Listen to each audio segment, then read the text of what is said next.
Salut à toutes et à tous. Ça y est, on est dans Plein Phare. C'est le 7e épisode aujourd'hui de la deuxième saison de Plein Phare qui a démarré en septembre. Plein Phare, ça fait quelques mois que ça existe puisqu'on a démarré la toute première émission, on l'a faite le 12 janvier 2021. Donc ça commence à remonter. Et on est là, on est vaillant. Plein Phare, c'est notre talk show dédié à la mobilité qu'on anime tous les lundis soirs, principalement avec Fabien et Guillaume, que vous voyez régulièrement. Mais il y en a d'autres, notamment la personne qui fait coucou, qui s'appelle Fabien, et que c'est la deuxième fois qu'on le voit à l'écran. Comment ça va, Fabien? Bah écoute, ça va mon cher Adrien, et toi? Bon, écoute, très bien. Je te remercie de m'appeler mon cher Adrien. Ça fait c'est très, voilà, très amical, très Attends, chaleureux. attends la fin de l'émission, ce sera pire. Bon, ah, ce sera pire. Bon, faut pas dire ça, hein. Attends. Plus Après, amical. cela dit, ça peut donner envie aux gens de regarder. Voilà, exactement. Si vous voulez voir de la déconne, vous restez jusqu'au bout. Absolument, parce qu'on déconne dans Plein Phare sur Twitch. On parle de mobilité, mais on déconne aussi. Et on accueille d'ailleurs, pour déconner, parce que plus on est de fous, plus on rit, on accueille un viewer, quelqu'un qu'on aperçoit régulièrement dans le chat, mais c'est la première fois qu'on le voit à l'écran. On va vous laisser deviner qui c'est. Tiens. Il s'appelle Damien, ça n'a rien à voir avec son pseudo. N'hésitez pas à intervenir dans le chat si vous Il faudra deviner d'où il vient le pseudo quand même. Hein. Ah, bah oui, c'est vrai qu'on ne sait pas d'où il vient ce pseudo, qui commence par un N. Allez, voilà, je donne une indication quand même à toutes celles et ceux qui voudraient essayer de deviner dans le chat. Romuald qui dit moi je sais. Bah oui, mais Romuald, non, tu peux pas. Coucou Romuald d'ailleurs qui est en régie et c'est grâce à lui du coup que vous nous voyez, que vous nous entendez. Damien, du coup, on va te laisser te présenter brièvement, vu que c'est ta toute première sur Twitch et que c'est un petit peu, c'est un La petit première peu fois, un je veux le dire. piquage. Alors Damien, Merci pour l'invitation. avec plaisir. Du coup, Damien, mon pseudo c'est du coup Navigator 84. Ah, bah tu l'as dit du coup. Ah ouais, je le. Ah, bon, de toute façon, personne n'avait cherché, donc bon, allez, c'est pas grave. Du coup, fan d'automobile depuis gamin. Je m'intéresse à tout ce qui est à 4 roues, sauf, comme je disais tout à l'heure, les mini-voitures. Et depuis quelques années, je m'intéresse de plus en plus à tout ce qui roule en Chine, donc voitures électriques, vieilles voitures. Et j'essaye, quand j'y allais, de prendre des photos, plein de photos et les mettre ça sur Internet pour enrichir. Bravo, bien révisé. 20 minutes, hein 20 minutes pour apprendre ça, tu vois. Ah, mais ouais, non, c'est bien, c'est bien. En plus, ça permet même d'introduire le sujet. Bon, là, vous l'avez sans doute vu, et si vous nous avez suivis notamment au cours de la journée sur les réseaux sociaux, vous savez de quoi on va parler. On va parler de voitures chinoises, et plus précisément de voitures chinoises qui arrivent en Europe, puisque là, ça y est, je crois qu'on peut le dire, on y est. On a MG qui a débarqué en France en 2020. Il y a également Airways qui a débarqué en France en 2020 aussi. Il y a de nouvelles marques qui arrivent, CRS, Aura, Lynk & Co qui va arriver dans les prochains mois également. Bref, là, ça y est, on y est, et on a quand même des modèles qui sont quand même très, très séduisants. On va en parler, en tout cas, on va voir vos avis respectifs, on va voir aussi l'avis de Fabien sur le sujet, on va voir l'avis de Damien aussi, en tant que, j'allais dire expert, ou en tout cas connaisseur et amateur du marché automobile chinois. Donc on va évoquer tout ça, on va faire une petite rétrospective de ce qui s'est passé ces dernières semaines, pour aussi évoquer ce qui s'est passé dans les années précédentes, puisque la Chine et l'Europe, c'est quand même, en tout cas pour ce qui est de l'automobile, c'est quand même pas une affaire qui date d'hier, ça fait déjà quelques années qu'on en parle. Il y a eu des tentatives qui ont échoué, notamment la marque Coros, dont vous vous souvenez peut-être, qui avait annoncé vraiment il y a une petite dizaine d'années qu'ils allaient tout révolutionner, qu'ils allaient arriver en Europe vraiment à fond et avec un énorme succès. Finalement, on ne les a jamais vus. Donc on va évoquer tout ça, et puis aussi le futur de ces marques chinoises en Europe, puisqu'il y a des marques qui viennent d'apparaître, mais il y en a aussi plein d'autres derrière qui vont arriver. Donc on va voir tout ça dans Plein Phare. Avant qu'on commence, on vous le rappelle, bien sûr, n'hésitez pas à vous abonner. Ça nous ferait très plaisir, ça nous permettrait bien sûr de soutenir la chaîne le plus belle. S'il vous plaît. Fabien, tu le fais très bien. Fabien, tu veux pas implorer à l'écran les viewers de s'abonner à Plein Phare? Alors, si on arrive à atteindre, je sais pas, mes 400 followers d'ici novembre, par exemple, on soit un début de striptease. Waouh, d'accord, ok, c'est génial. Merci de dire ça quand il n'est pas là, parce que comme ça, c'est en chantant. Comme ça, c'est vite plié, et après, il pourra pas faire marche arrière. Très bien, ok, bon, bah, c'est noté, hein, voilà, si vous venez de nous voir là en direct, et si vous venez d'entendre Fabien, voilà, François striptease d'ici 2 mois, si on atteint les 400 followers. En tout cas, on attend tous le Libéringo. Hein. Oui, ben oui, c'est vrai qu'il y a ce Iberlingo. On n'en parlera pas encore aujourd'hui, puisque déjà Guillaume n'est pas là, et puis c'est pas un modèle chinois, donc bon, bah, encore une fois, c'est raté. Bon, c'est comme ça. On va Bizarre, parler bizarre. d'autres marques. Allez, on va commencer, Romuald, du coup, dans la présentation, ce serait la deuxième slide qui montre un sublime MGZS bleu restylé. A priori, on y est. Ça, c'est une nouvelle voiture, du coup, dévoilée par MG. Elle a été dévoilée il y a quelques jours, il y a une dizaine de jours, je dirais. Alors, on la connaît déjà, puisque c'est en fait la version restylée du MG ZS qui est arrivé en France en 2020. C'était le premier modèle de MG sur le territoire français. Et c'est un modèle 100% électrique, un petit SUV qui démarre autour des 30 000 euros hors bonus écologique. On est quand même sur des tarifs quand même très très réduits. Et là, avec cette Oui. version restylée, on a quand même un modèle qui évolue plutôt agréablement, je trouve. En tout cas, on va en discuter tous ensemble sur le point de vue du point de vue du style, mais aussi en termes techniques, puisque on a quand même une grosse augmentation de l'autonomie et de la capacité de batterie. Il faut savoir qu'aujourd'hui, un MG ZS, il est autour des 260 km d'autonomie. Là, avec cette version restylée, pour ce qui est de la plus grosse batterie, on va passer à 400 km ou même 430. Donc, on est quand même, Ça commence à être intéressant, là. ça commence à être intéressant, clairement. Qu'est-ce que tu en penses, toi, Fabien, visuellement, en tout cas, déjà, de cette voiture? Actuellement, sans être méchant, c'est du chinois. Enfin, ça se reconnaît, en fait. Les styles des véhicules électriques chinois qui commencent à arriver sur les marchés, là, ça se reconnaît, en fait, au premier coup d'œil. C'est assez bizarre. Enfin, tu sens que c'est pas fait pour le marché européen en termes de design, mais ça peut quand même plaire quelque part.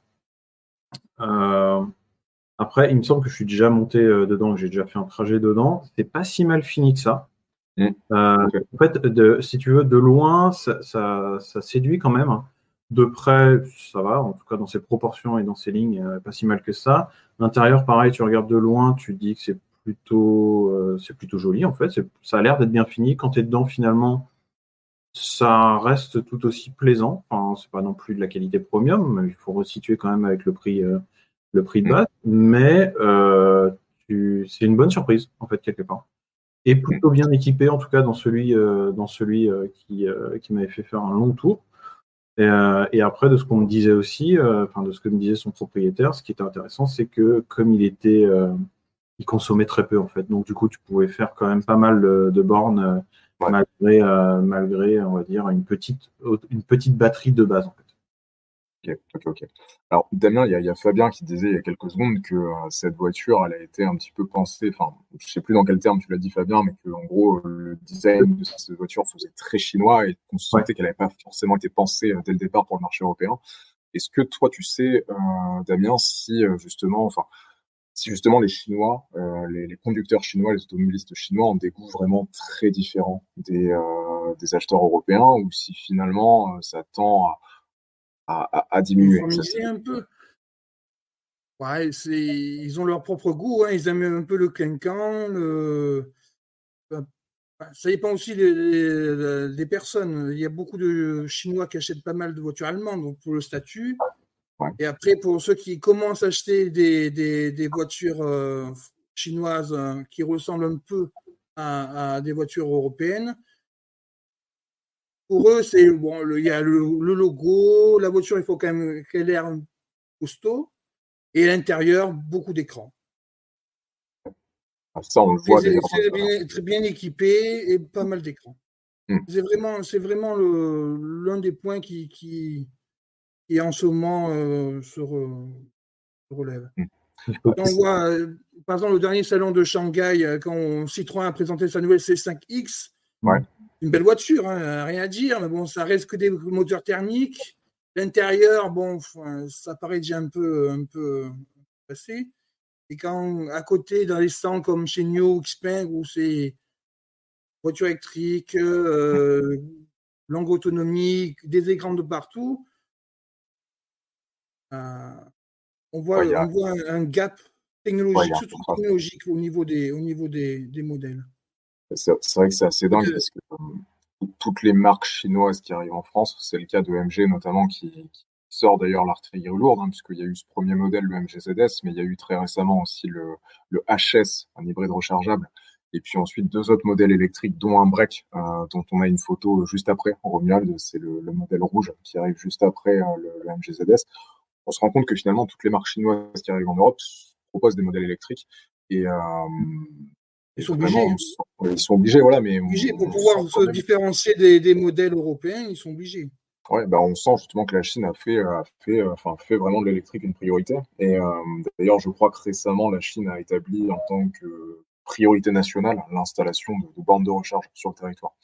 Donc voilà, c'est bien la preuve que ça, c'est même plus qu'un intérêt de la part des Chinois, c'est vraiment on peut parler d'obligation, mais en tout cas, on sent vraiment Mais qu'ils font les choses c'est une obligation pour les. Excuse-moi, mais c'est une obligation pour les producteurs d'automobiles, les constructeurs d'automobiles, Oui, de globalement, bien produire sûr. des voitures électrifiées, hybrides rechargeables ou purement électriques, Mm, pour pouvoir continuer à vendre en Chine, notamment. mm, absolument. D'ailleurs, du coup, pour reprendre l'exemple de MG, c'est une marque qui, à la base, était anglaise. Elle a été rachetée par le chinois SAIC, je crois. Je ne sais pas si je prononce C'est un peu bien. plus compliqué que ça. Ça a été Ah, racheté bah, par soit raconte-nous alors. Nanjing. En 2005, quand MG Rover a fait faillite, il y a une partie qui a été rachetée par un constructeur qui s'appelle Nanjing Auto, qui est basé à Nanjing, donc c'est à pas très loin de Shanghai. Et l'autre, donc c'est des MG-TF, la plupart de la gamme MG, l'usine Longbridge, tandis que SAIC, donc Shanghai Auto, a repris simplement, entre guillemets, la Rover 75. Ok, d'accord. Ils ont ensuite, ils ont tout démonté, ils ont réinstallé une nouvelle usine en Chine pour ensuite produire localement donc des MG-TF, des MG3 qui étaient des Rover Streetwise et Ouais, des MG7, enfin des Rover 75 et des MG ZT. d'accord. Et du coup, est-ce que c'était ce MG-là, entre guillemets, qui, il y a quelques années, a commercialisé au Royaume-Uni la MG5, je crois, une berline? Alors oui, ils avaient relancé la production en CKD dans l'usine Longbridge pour Ouais, des ETF, il y avait des MG6, la berline ah, MG6. MG6, oui, Après, oui. C'est pas simple, après ouais. l'usine a fermé ses portes. Et après, ils ont continué, par contre, à importer en Angleterre des MG, donc le SUV GS à l'époque, Mm, la petite MG3 qui existe encore, et le ouais, ZS, notamment en version thermique et maintenant en version électrique. ouais, Et c'est après, ça. pour revenir un peu dans le design de la marque MG, il faut dire que MG en Chine, ça reste une marque moyen de gamme. C'est Mm, pas du haut de gamme façon Audi, entre guillemets. Donc, ça reste voilà, un design plutôt simpliste, assez avenant, plutôt asiatique. Donc, c'est pas moche, mais bon, c'est pas non plus très, très beau. On ne peut pas partir quand on en voit une. Mais après aussi, le fait que MG, à l'international, est obligé de récupérer différents modèles de différents constructeurs du groupe SAIC, disons, ça donne pas un design uniforme selon les modèles. Donc, c'est le vrai. HTS, ZS, ça se ressemble un peu. Le Marvel R est complètement différent. Ouais. Il commence à être bien, celui-là. Enfin, Bah, c'est celui-là, ça, Oui, justement, c'est un style qui il est pas commence à être pas mal. photo, je trouve. On a une photo juste après Romuald. Franchement, le Marvel R, je trouve que bon, c'est pas très original, mais quand même, quoi, il a de la gueule. c'est mieux que les premières productions, en tout cas. Mm. Après, bon, c'est un modèle qui est en Chine et vendu sous une nouvelle marque qui s'appelle R, tout simple, qui émane de Rover. Donc, ça, c'est le Rover chinois que SAIC a relancé. Et à la base, c'était aussi un autre modèle qui s'appelait Marvel X, qui a été lancé en 2018. C'est Mm. aussi un modèle électrique. D'accord. D'ailleurs, Damien, je te pose une question en aparté, peut-être que tu auras la réponse. C'est à propos justement de cette pluralité de marques qui existent en Chine et même cette pluralité de modèles. J'ai toujours été impressionné par le fait que sur un même segment, une marque pouvait proposer 3, 4 berlines différentes. C'est lié à quoi? Comment ça se fait enfin, c'est vraiment la demande qui veut ça? Oui, oui, mais après, tout dépend aussi des marques. Par exemple, si on parle que de marques chinoises, par exemple, Geely ou Chery à une époque, ou même Gridwall à une autre époque, avaient différentes marques, donc avaient différents réseaux de concessions. Et quand ces marques ont disparu parce que ça n'a pas trop marché, ces concessions sont redevenues des Gridwall ou des Chery ou des Geely. Et ils ont dû créer de nombreux modèles pour pouvoir écouler ces modèles-là dans différentes concessions. Donc, Ok. moi, ça m'est arrivé plusieurs fois de me promener dans des zones où remplies de concessions en Chine, où tu avais un concessionnaire Geely à gauche, sans aller plus loin, tu avais un autre concessionnaire Geely, mais à l'intérieur, tu avais différents modèles. Tu avais des berlines à gauche, tu avais des SUV à droite. Bon, c'était la même marque, mais c'est dans différentes concessions. Un peu comme ce qui s'est passé au Japon jusqu'à la fin des années 90, où Honda, Toyota, Nissan avaient différents réseaux de concessions et avaient des doublons dans leur gamme. Il y avait des Fuga, il y avait des Cédric, des Gloria, il y avait des Crown, et à côté, tu avais autre chose. C'est dingue, c'est dingue, c'est dingue, c'est dingue. Après, le marché, s'ils ont fait ça, c'est qu'il y avait une demande. Donc, du coup, Oui, bien sûr, bien sûr. il y a un marché de 25-26 millions de véhicules. Donc, Juste pour revenir sur le Marvel Air, après, si elle a vu justement de la photo qui montre son arrière, ce qui est assez intéressant, en fait, c'est qu'il adopte tout de suite, en fait, les codes stylistiques des gammes actuelles des constructeurs premium et même européens, en fait. Il n'y a pas de décalage là-dessus. Et ça me fait repenser à quelque chose, c'est que depuis 2-3 ans, je crois, il me semble que les constructeurs chinois commencent à débaucher au maximum en fait des compétences françaises ou européennes pour les faire venir et justement espérer peut-être séduire plus facilement le marché européen derrière et rectifier en même temps le gap qui peut y avoir, si tu veux, soit d'un point de vue techno, soit d'un point de vue design avec le reste du monde. C'est clair. On a un exemple d'ailleurs qu'on gardait, enfin que je voulais garder à la fin, c'est l'exemple d'une marque non pas chinoise mais vietnamienne qui s'appelle VinFast et qui va arriver très prochainement en Europe. Le PDG vient d'Opel et le directeur marketing vient de chez Nissan. Donc effectivement là il y a un échange de. Alors c'est même pas un échange en fait, c'est une prise. Débauchage, hein. Ouais, c'est ça.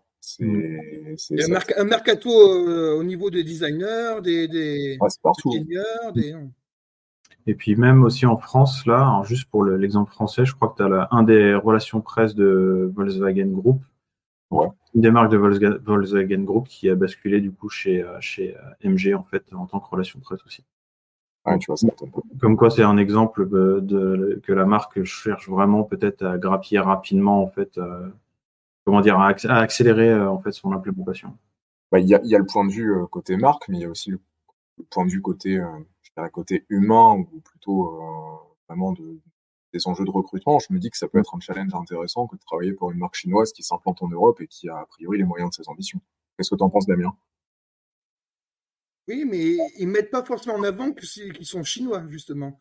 Ça me fait penser à une pub que j'ai vue il n'y a pas longtemps dans Challenge ou un magazine, où on voit une double page. À droite, il y a un modèle électrique, SUV électrique, et à gauche, il y a la MG. Alors, je ne sais pas si c'est une MGA ou MGB, le petit roadster des années 50-60, en disant que à l'époque, c'était le sport, c'était une marque anglaise, et maintenant, c'est une marque électrique, parce que, bon, avec l'environnement qui change, avec les réglementations, donc il faut aussi bien rouler en électrique. Ils ont plutôt raison d'ailleurs, je trouve, de ne pas vanter entre guillemets le fait qu'ils soient chinois, puisqu'on parle quand même aujourd'hui de plus en plus dans tous les secteurs de consommer local, de consommer vraiment des produits proches de chez nous. Or, le fait d'acheter des produits made in China, c'est pas forcément très propice à ce contexte-là. C'était aussi peut-être un rapport à la qualité aussi, la perception que nous, Européens, on peut avoir des produits chinois où on se dit c'est made in China, ça va être bof en qualité. Peut-être qu'ils ont évité aussi cette mention-là volontairement. Qu'en penses-tu, mon cher François? Excellente transition, merci Fabien. Je cherchais un truc de François, je ne savais pas comment.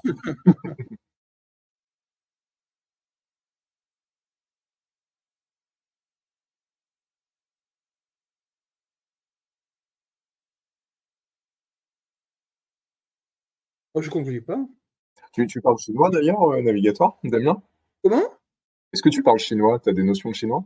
Ah, j'ai des notions, mais bon, ça fait 2 ans que j'en ai plus parlé, donc du coup, c'est fouillé, on va dire. Quand même. Ouais. Oh mon Dieu. Le mandarin, c'est pas cantonais, hein? Ça fait même pas 2 minutes, François. Cool.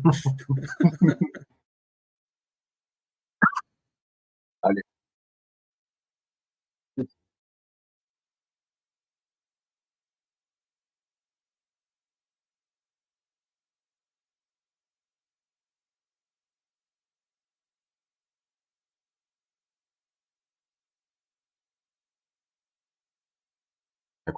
Si Guillaume nous regarde en direct, merci à lui. Merci bonsoir. à notre petit François. Donc, tu nous appelles pas Josiane, ça va. Et la question du jour pour toi, François, du coup, c'était si MG, par exemple, sur ses dernières pubs, omet le fait qu'il soit un constructeur chinois ou qu'il vende des modèles chinois, et à ton avis, c'est dû à quoi?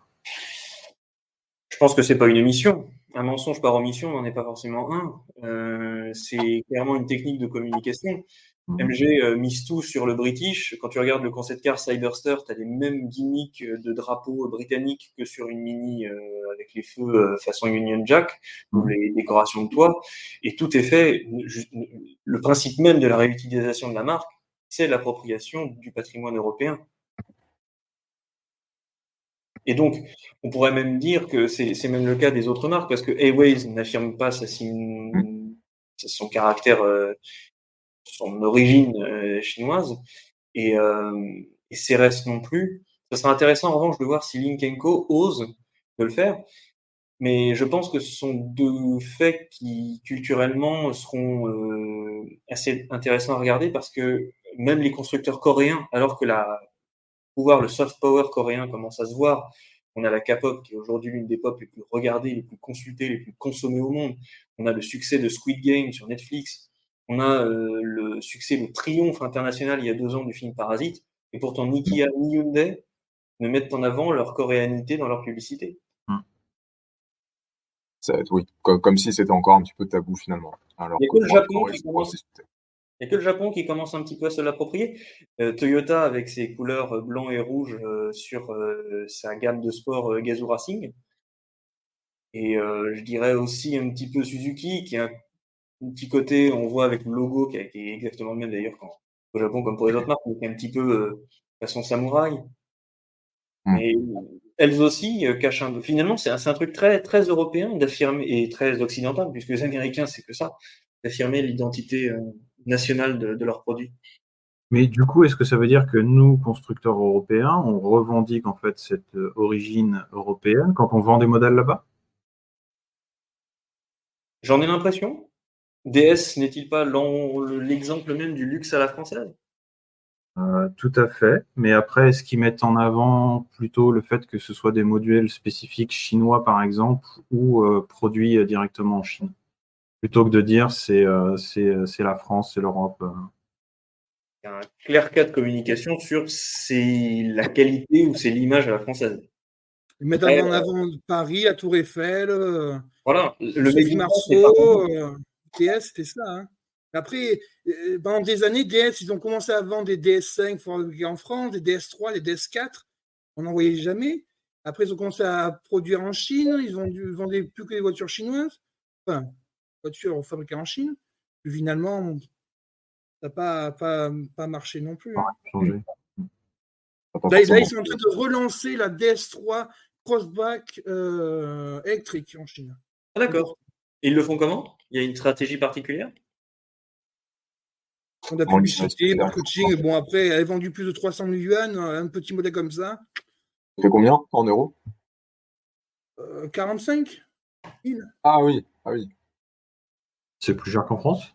100 000 yuan, ça fait à peu près 15 000 euros, donc 45 000 euros. Quand en France, il doit être à 35 000, je dirais. Maximum 35 000 en électrique, ouais. Donc, ce qui reste une belle somme. Mais après, c'est un modèle importé, donc il y a des taxes. Bon, il y a ça qui... Bien sûr. Oui, ça peut se justifier, mais... Ça démarre à l'acheteur. 600 en France, apparemment. Ça démarre aux alentours de 37-38 000 en France. Donc, effectivement, il y a quand même un gap que tu peux sentir passer. Quand même, donc, la qualité, elle est passable. Enfin, c'est pas la DS la plus qualitative, en tout cas. Donc, c'est sûr que ça va être un petit peu compliqué de le vendre à des Chinois qui sont en recherche de qualité derrière. Après, ils ont la DS9 pour acheter quelque chose de plus qualitatif. Est-ce que ça va marcher? That is the question. Allez, en parlant de qualité, justement, on a, pour en terminer avec MG, puisqu'on évoque aujourd'hui dans plein phare les marques chinoises qui arrivent en Europe, et MG en fait partie. Elle est arrivée en 2020 et elle continue d'arriver, notamment avec ce Marvel Air que vous avez vu à l'écran. Et là, vous voyez justement son intérieur qui paraît quand même très qualitatif.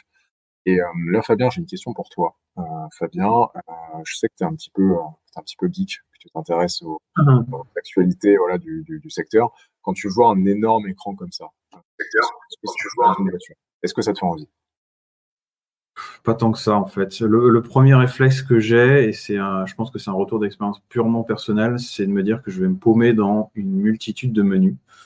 Parce que plus l'écran est grand, plus on a tendance à vouloir coller d'informations dessus, et plus on a tendance aussi à le mettre en avant au détriment en fait de commandes physiques, bien entendu. Et donc c'est pour ça que quand je les vois, ça me tente pas des masses. Après, c'est dans l'air du temps, ça fait toujours un effet waouh quand tu montes dans un véhicule et qu'il y a une grande tablette comme ça. C'est ça. Mais franchement, en termes d'ergonomie, je vois pas tant que ça l'intérêt. Je veux bien admettre qu'un grand écran puisse être. Oui, François, je vais te laisser la parole juste après.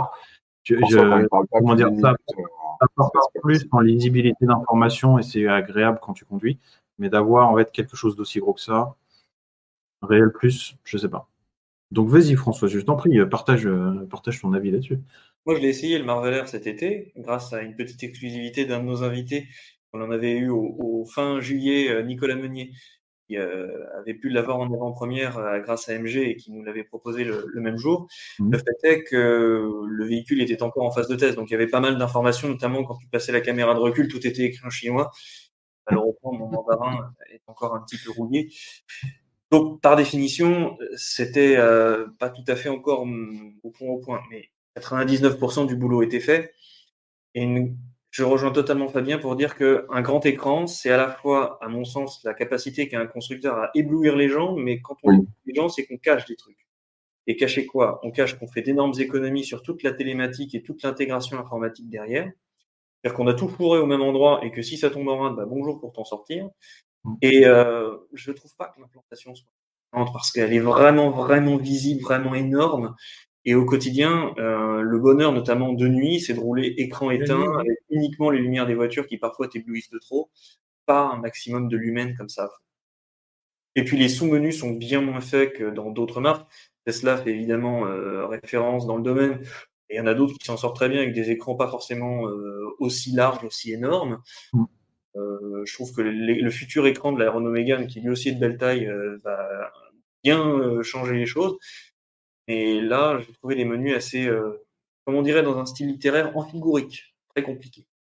Je fais un tour dans le chat en parallèle, je vois qu'on a, bon, en tout cas, je l'ai jamais vu avant, un nouveau viewer, Maxime4920, bienvenue, qui nous dit que la culture chinoise ou coréenne ne renvoie pas grand-chose dans l'imaginaire mondial pour faire écho justement à ce qu'on disait précédemment, alors que lorsqu'on parle effectivement de culture anglaise, US ou même française, là, ça peut peut-être faire un petit peu plus écho. Damien, à propos justement de tout ce qui a été dit là par Damien. Bugué Par Fabien, pardon, décidément, les prénoms se ressemblent un peu. Technologie, j'imagine, et enfin, oui, bon, j'anticipe un petit peu ta réponse en disant ça, mais j'imagine qu'il y a une volonté aussi de la part des constructeurs chinois de montrer que voilà, enfin, de montrer que c'est eux qui ont la plus belle et la plus voyante technologie. Il y a aussi une course finalement à qui aura le plus grand écran, qui aura le plus de, mais c'est ça, dans sa voiture. Un peu comme les téléphones, les écrans sont de plus en plus grands, maintenant les écrans pliables, il y a même des écrans qui vont se rétracter, qui sont bon. Et où en est Byton d'ailleurs? Vas-y. Où en est Byton d'ailleurs? Byton? Bonne question. Je sais pas du tout. C'est vrai qu'on l'a pas évoqué en préparant l'émission d'aujourd'hui. Je t'avoue, je sais pas, puisque la deuxième marque qu'on voulait évoquer, c'était plutôt Airways. Airways qui d'ailleurs fait partie du même réseau d'importation que MG. C'est Cariste France, en France du coup, pour le marché français. Deux derniers mots sur MG pour terminer. D'une part, que la marque a réussi à placer son ZS assez régulièrement dans le top 10 des voitures électriques les plus immatriculées. Donc ça, c'est quand même à souligner, une voiture chinoise dans le top 10 des voitures électriques immatriculées. Et le deuxième point, c'est que aujourd'hui, en octobre 2021, MG a 88 points de vente physiques, donc en France. Donc 88 distributeurs, donc c'est quand même pas neutre. C'est tout l'inverse pour le coup, et là la transition est toute trouvée, que Airways, qui lui pour le coup a une stratégie totalement différente, à savoir de vendre ses voitures sur Internet. Et on en parlait juste avant de commencer l'émission avec Damien. Ça, c'est une stratégie encore, Damien, qu'on voit très peu. Il y a encore très peu de constructeurs, et je n'ai même pas d'exemple, mis à part Polestar, qui me vient en tête. Très peu de constructeurs qui ont tenté en fait de passer de concessions et de utiliser leur modèle uniquement sur Internet. Tesla était le précurseur. Et Tesla, oui, effectivement, il y a eu Tesla. Par contre, question du coup, Airways, s'ils vendent en tout digital, quand tu as un souci avec ton véhicule, tu le ramènes où? Ils n'ont pas un accord avec Feu. Feu vert, je crois. Je crois que c'est avec Feu Feu vert, vert. non, c'est ça? Ah, ok. Ouais. Oui, ils ont. Non, ça a l'air d'être mûrement réfléchi. Après, la question qu'on peut se C'est poser. risqué. Je trouve que c'est risqué comme pari, hein, quand même. Ouais. Est-ce que les gens seront prêts à acheter finalement une marque nouvelle, une nouvelle technologie entre guillemets, uniquement électrique, uniquement sur Internet?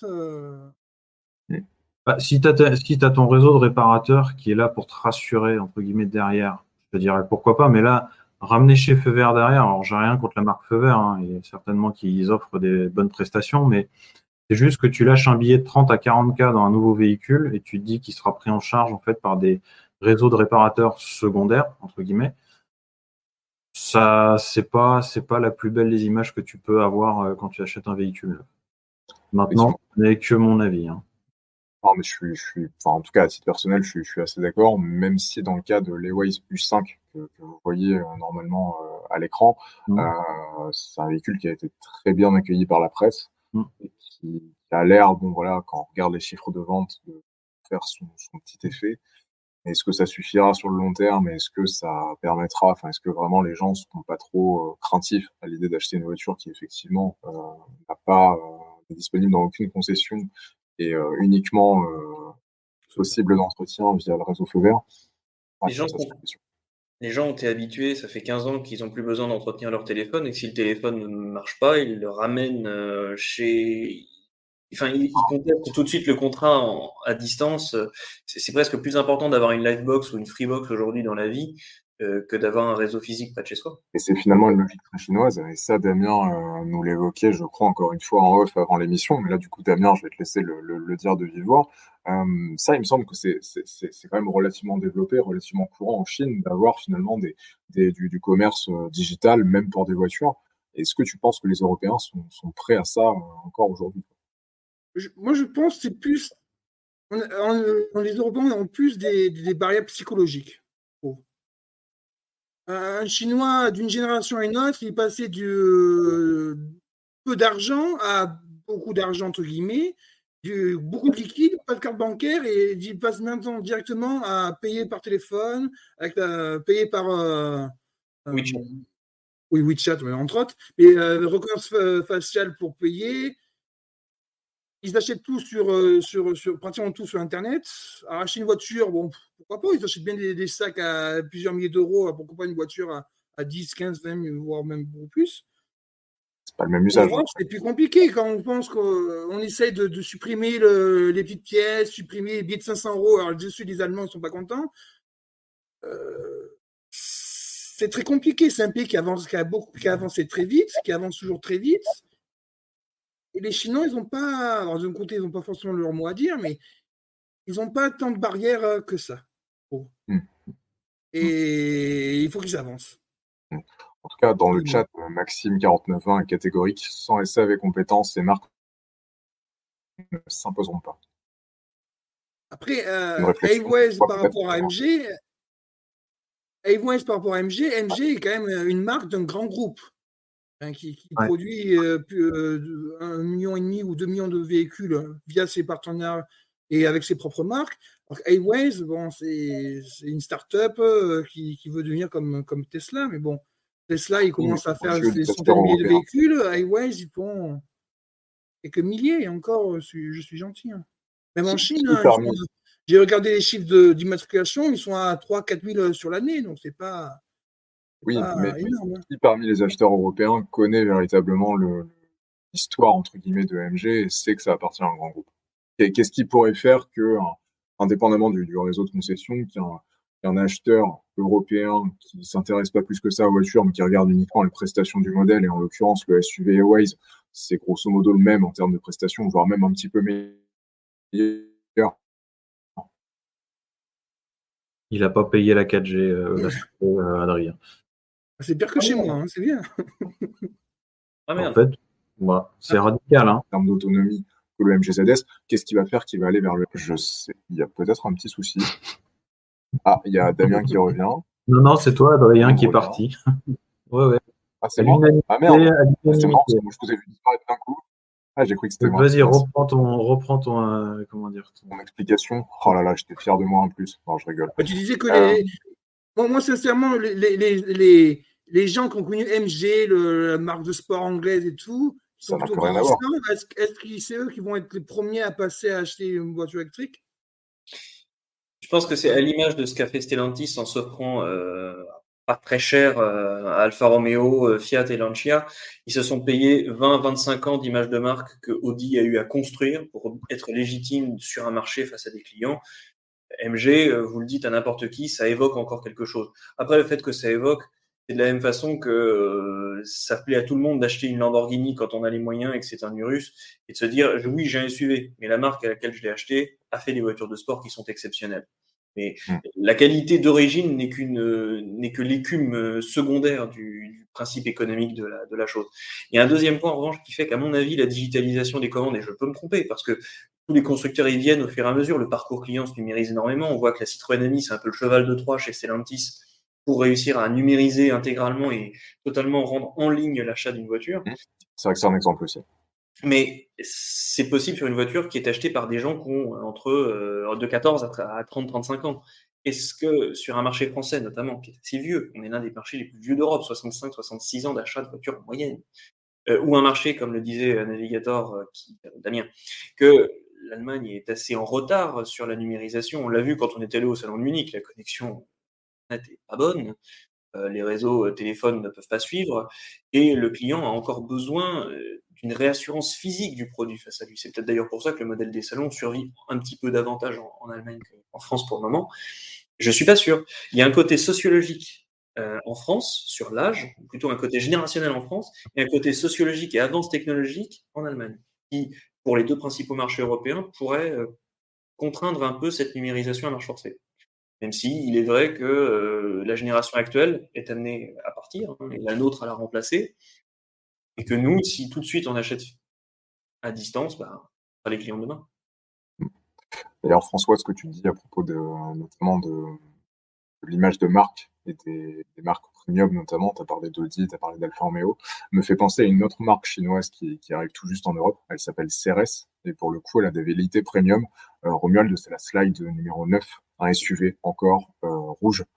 Pour le coup, la marque a des velléités premium, mais elle a notamment annoncé un partenariat avec Huawei pour toute la partie justement techno et écran digital de l'intérieur.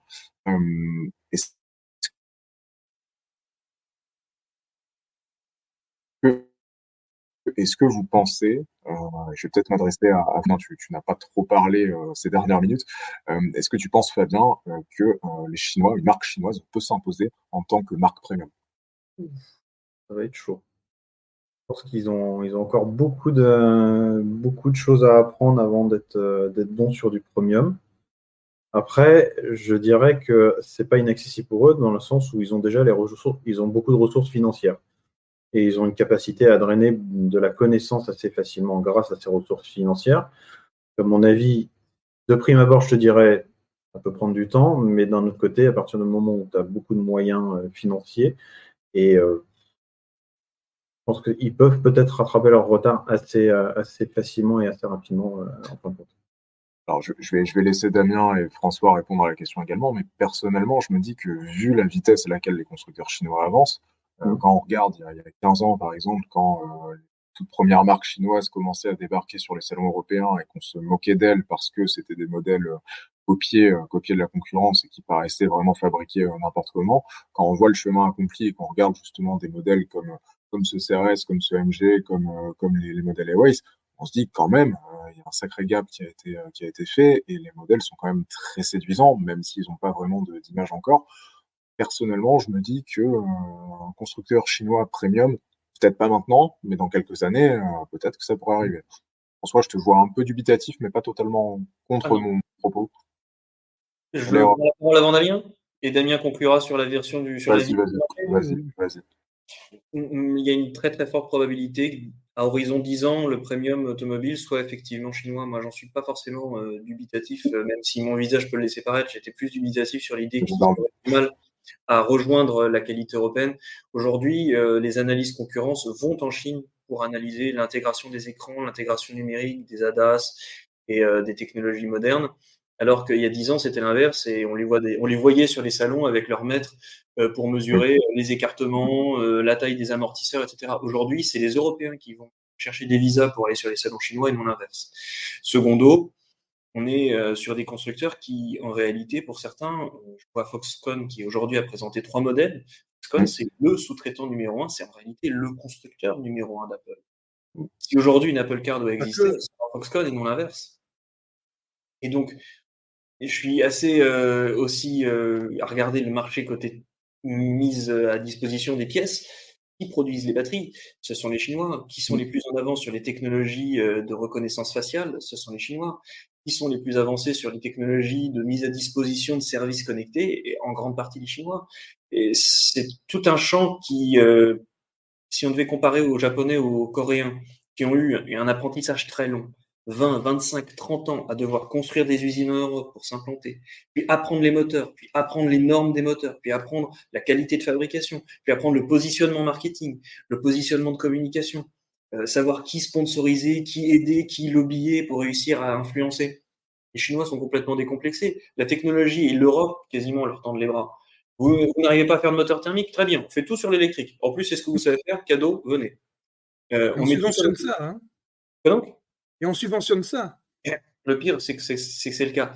Et j'ai l'impression que c'est comme s'il y avait une inversion. On a mis des freins énormes jusqu'à mettre des quotas aux Japonais ou un mépris assez sale finalement quand on regarde dans les années 90 vis-à-vis de l'automobile coréenne, qu'on s'en moquait, les publicités sur les Hyundai Atos où on se marrait de voir Jackson Richardson à l'arrière avec ses 2,20 m pliés à l'arrière de la voiture.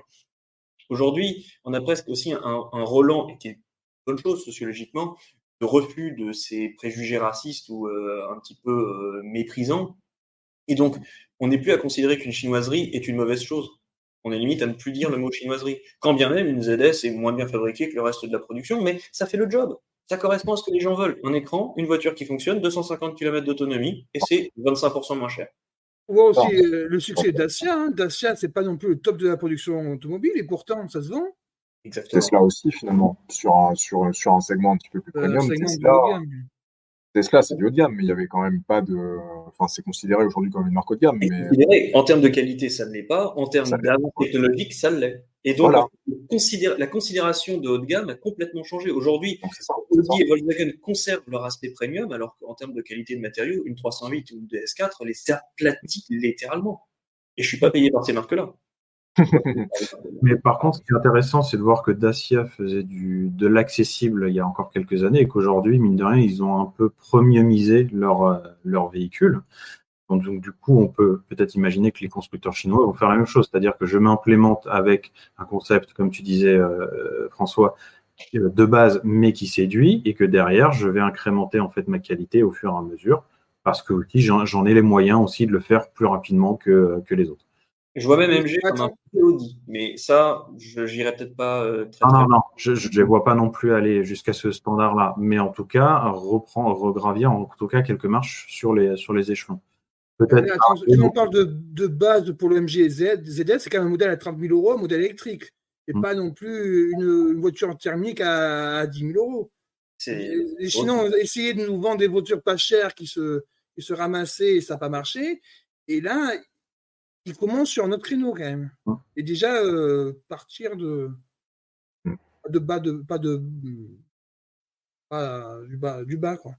Ils utilisent la technologie pour garder un peu de valeur ajoutée, enfin, plus que de la valeur ajoutée. Clairement, le bénéfice se fait sur le fait que la technologie est chez eux à prouver et chez nous à découvrir, ou en tout cas à construire, parce qu'on a besoin d'immenses ressources pour construire les usines de moteurs, les usines de batteries dans le Nord, en Europe et partout. Et sur ce qui est de l'apprentissage qualité, ils sont aussi tout à fait capables d'acheter, et de façon très honnête, il faut le dire, ce qu'on sait faire. Qui a investi dans PSA au moment où personne ne croyait en PSA? J'avais des collègues de classe qui me disaient, mais PSA, dans 6 mois, l'affaire est pliée, il faut juste préparer les plans de licenciement. C'est Dongfeng. Dongfeng s'est offert une part de PSA et tout le savoir-faire de PSA en termes d'ingénierie usine pour 2 milliards d'euros. Pareil pour Geely. Geely est monté au capital à pas cher du tout de Mercedes et s'est offert Volvo, qui était et qui est toujours un constructeur premium et qui est peut-être le plus avancé dans les recherches de sécurité. On a d'une certaine façon aussi vendu et vilement nos savoir-faire. Mais c'est pas forcément une mauvaise chose. Ça a permis de sauver aussi des emplois. Effectivement. Et je fais un tour dans le chat, Maxime 4920 qui nous dit qu'effectivement, il faut faire ses preuves petit à petit. Ce sera selon lui la clé du succès chinois, mais que pour l'instant, ils partent quand même de plutôt bas. Je réponds à Guillaume, je vois justement sa réponse dans le chat à propos d'une concession en plein Paris, à propos de Tesla, ouais. Il y aurait effectivement une concession Tesla en plein Paris. Et à Madrid. Ouais, c'est ça. Est-ce que tu sais, petit aparté, François, est-ce que tu sais s'il y a aussi un garage d'entretien à Paris, Tesla? Fabien ou Damien, bon, si vous pas de savez. réponse. Ouais. Tesla? Non, je sais pas. Ouais, Tesla, non, il n'y a pas de, a priori, il n'y a pas de. Ah si, mais bien sûr que si, mais quel imbécile, évidemment, j'ai même leur carte de visite dans mon téléphone. Ah, bon, voilà. Heureusement que Tesla ne me regarde pas ce soir. Ils ont en fait noué Un petit sponsor serait bien. Ils ont en fait noué des partenariats avec pas mal de grands noms de l'entretien automobile. Et pour ce qui est par exemple de l'entretien carrosserie, ils se sont adressés à la carrosserie Lecoq. D'accord, très bien. Ok, merci pour cette précision, Guillaume. J'espère que tu auras eu ta réponse du coup. Il faut voir que la carrosserie Lecoq, le choix de Lecoq est. Bon, alors, quand on est allé chez eux l'an dernier, leur parking est presque submergé par des voitures Tesla parce que les pièces étaient difficiles à obtenir, c'était la pleine pandémie, vis-à-vis des États-Unis, qui est un marché qui s'est vraiment très fermé. Obtenir des visas pour aller aux États-Unis et des visas d'importation, c'est très difficile. Mais il faut aussi savoir que ce sont des voitures qui sont en aluminium. L'aluminium, ça nécessite des savoir-faire de carrosserie très spécifiques. Merci François. Alors on revient maintenant en Chine. Juste pour revenir, deux secondes, pour revenir à, excuse-moi, à l'écart entre guillemets entre l'Europe et la Chine, c'est l'Europe a loupé le virage de l'informatique, a loupé le virage d'Internet. Il n'y a aucune marque de téléphone qui est européenne. Et non, excusez-moi. Sauf celui-là. Ouais, mais même pas. Ça veut pas. Pardon. Du coup, quand Renault font ce magnifique écran sur la Mégane électrique, il s'adresse à qui? Je sais pas, il faut que je réponde. C'est avec Microsoft, il fait l'écran tout ce qui est numérique dans la nouvelle Mégane, c'est pas avec Microsoft qui sont. C'est Google. Google, pardon, oui, bon, mais Google. PSA, Stellantis, ils sont en train de s'allier avec Foxconn, notamment pour ce genre de choses. Voilà, on revient toujours sur le même problème, au final. Problème ou opportunité, en tout cas, dans le cas des constructeurs chinois, puisque. Oui, non, mais pour les constructeurs chinois, oui. La porte d'entrée, elle était là. La porte d'entrée, elle était sur la technologie et sur le haut de gamme. Là où, et ça me servira de transition pour la suite, là où il y a une dizaine d'années, les constructeurs chinois comptaient arriver en Europe, non pas sur le créneau de la technologie, mais plutôt sur le créneau du low cost. Et on a notamment un parfait exemple pour illustrer ce propos-là, c'est la marque Coros, qui a failli arriver, mais qui n'est jamais arrivée, avec une voiture qui aurait dû être commercialisée de mémoire. Là, on était en 2012-2013. Romuald, c'est la slide 11, parfait, et merci beaucoup. C'est une voiture qui devait être commercialisée donc autour de 2012-2013 et qui devait surtout arriver à un tarif autour des 15 000 euros pour une voiture donc, qui, visuellement, en tout cas, faut bien imaginer que la photo que vous voyez là date de 2012. Visuellement, était quand même plutôt sympa pour une voiture à 15 000 euros. C'est pas péjoratif, mais on croirait à une Ford. Ça m'a fait penser à la Ford Mondeo. Ouais. C'est vrai qu'il y a un petit air. Un peu Passat aussi, je trouve, sur le profil. Alors Passat, c'est tout à fait logique, puisque vous aviez quasiment 4 directeurs de Volkswagen qui étaient à la tête de Coros. Ils avaient fait leur marché. Et c'était un designer de Mini, je crois, François. Ouais. Tout à fait. Et ils avaient obtenu à l'époque le meilleur résultat historique d'Euro NCAP. Avant que Euro NCAP commence à passer sur tous les systèmes de sécurité active avec les prétensionneurs de ceinture, les alertes anti-collision, le freinage à 30 km/h automatique, etc. En termes de résistance matériaux au choc, c'était la meilleure du monde. Alors François, je te pose la question puisque tu as l'air de connaître le sujet. Qu'est-ce qui s'est passé avec Coros? Puisqu'il y a eu un énorme raout médiatique autour de l'arrivée de la marque en Europe. Ils étaient présents au Salon de Genève en 2012, je crois, ou 2013 peut-être. Ils annonçaient vraiment qu'ils allaient arriver vraiment pleine balle. Et finalement, on ne les a jamais vus et le projet a avorté. En fait, l'Europe n'était pas tout à fait leur objectif. C'est paradoxal, mais ils sont venus chercher en Europe ce dont ils avaient besoin, la légitimité d'être un bon constructeur et d'avoir des ingénieurs qui soient de qualité. Parce qu'à l'époque, la Chine, pour ses clients, avait un énorme déficit de qualité. Ouais. Les Chinois eux-mêmes considéraient que ce qu'ils produisaient, c'était pas bon et qu'il fallait se fournir à la concurrence, enfin, aux marques occidentales, d'où le succès de Volkswagen, de Skoda, de Honda. Et aussi, en un certain sens, à cette époque-là, 2012, c'était la meilleure année de PSA en Chine. D'accord. Il s'est trouvé ensuite que la marque a eu du mal à industrialiser en Chine, que l'image européenne n'a pas vraiment suivi, puisque le réseau ne s'y est jamais développé, mais ce n'était pas leur objectif premier. Et il me semble qu'ils ont manqué de fonds, et ce qui fait que même l'aventure en Chine n'a pas eu lieu. C'est ce que j'allais te demander si la voiture avait été commercialisée en Chine, mais finalement, non, a priori. Il ne semble pas. Là, c'est Navigator qui sera. Ah non. Coros aussi, Coros, ils continuent à être vendus parce qu'ils ont été rachetés par Baoneng. Et Baoneng, c'est le sous-traitant de DS. Producteur de la DS9.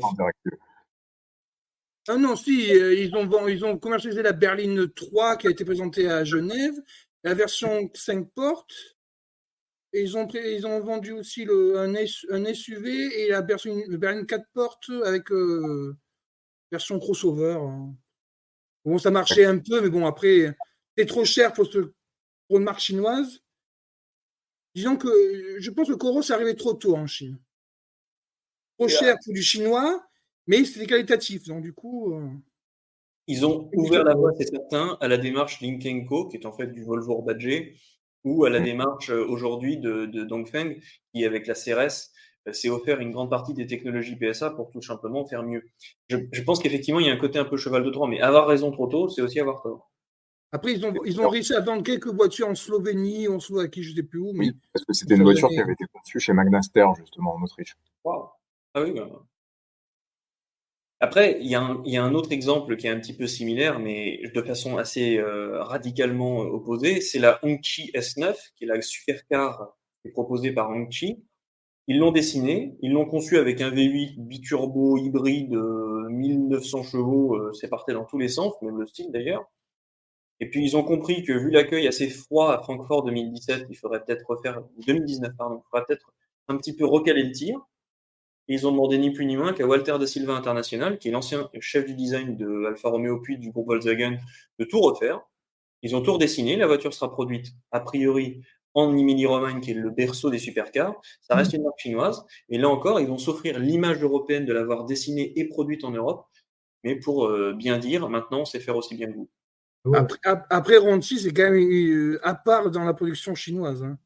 C'est vrai. C'est pour ça que. Toujours été la marque la plus. Bon, élitiste. Marque des grands dignitaires du parti. Et après, bon, maintenant, c'est devenu une marque plus premium, peut-être la seule marque premium ou dit premium en Chine, et qui commence aussi à exporter des voitures électriques en Norvège, par exemple. Ah ouais, merde, faut que j'aille en Norvège maintenant. Ça commence à nous coûter cher, hein, ces activités d'activité automobile. Mais la Hongqi, ça a l'air plutôt sexy sur la fiche technique. 1400 chevaux, 400 km/h en vitesse de pointe, 0 à 100 en 2 secondes, 1,5 million d'euros, ouais, vas-y. C'est sexy, ça. Et 99 exemplaires, ouais. C'est un peu comme la supercar de chez NIO qu'ils ont fait. Hein. C'est vrai. Mais après, niveau design, c'est pas si mal que ça. Hein. J'avoue que là, pour le coup, ça... il y a du sexy. Mais qui a dessiné la voiture hein Walter da Silva. Voilà, ok. C'est comme les nouveaux designers de la marque BYD qui est un Européen.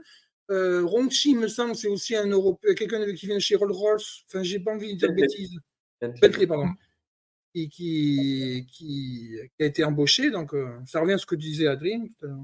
Le seul personnage du design automobile qui a fait le chemin inverse, c'est le directeur de Citroën, Pierre Leclerc, qui était le directeur du style de Gap, je crois, GAC.